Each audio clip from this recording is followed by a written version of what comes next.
Je voterai pour ces délibérations, hein, évidemment, même si j'ai du mal à comprendre pourquoi il y a eu une telle baisse des subventions.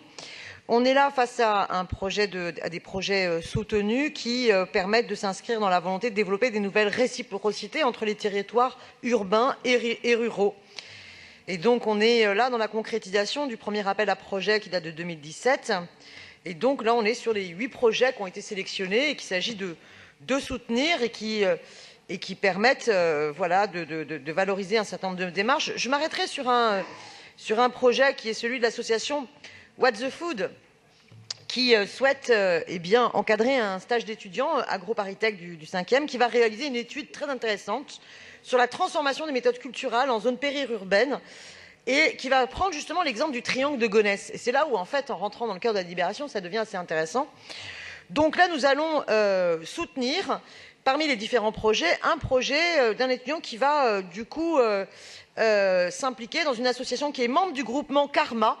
Alors Karma, pour ceux qui ne connaissent pas, c'est Coopération autour d'une ambition rurale et métropolitaine d'avenir.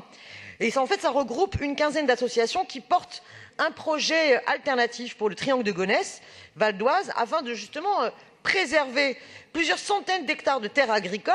Contre quel projet? Eh bien, le projet justement contre lequel la ville de Paris n'a jamais voulu s'exprimer, qui est le projet Europa City, qui est le plus grand projet de centre commercial d'Europe, complètement hallucinant, qui prévoit même une piste de ski, enfin des choses complètement aberrantes. Donc en fait, je trouve qu'il y a en fait derrière cette délibération à la fois un chouette engagement à soutenir, mais une sacrée hypocrisie du greenwashing. Et finalement, je trouve que dans la politique de la ville de Paris, il y a quand même beaucoup le « en même temps ».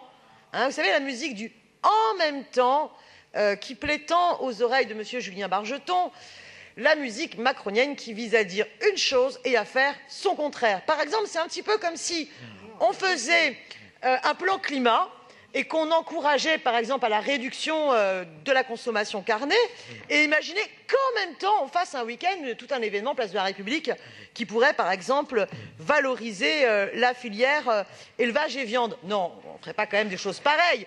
C'est un petit peu comme si, en même temps, on voulait absolument défendre les terres agricoles et qu'un week-end, on avait comme ça une manifestation qui était sponsorisée par Happy Valley, qui est justement le greenwashing dans lequel Europa City essaye, face à l'opposition déterminée qui rassemble à la fois des citoyens, citoyennes, des associations, des petits commerçants et des paysans, la profession agricole, eh bien, comme si en même temps, place de la République, on acceptait que Europa City, à travers le projet totalement hypocrite de Happy Valley, qui prétend faire une vitrine de l'agriculture française, fait tout simplement un greenwashing. Enfin, voilà, je souhaite vraiment attirer votre attention sur le fait qu'on va finir par perdre totalement toute crédibilité quand on fait tout et son contraire.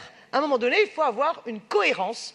Si on veut défendre une alimentation saine et bio dans nos assiettes, eh bien, on défend nos terres agricoles. Et qui plus est, à proximité de Paris, on fait en sorte qu'il puisse y avoir cette transition agricole qui puisse se faire, qu'on arrête l'agriculture intensive d'un côté et surtout qu'on arrête de bousiller nos terres agricoles pour des projets complètement aberrants et anti-écologiques comme Europa City. Je vous remercie.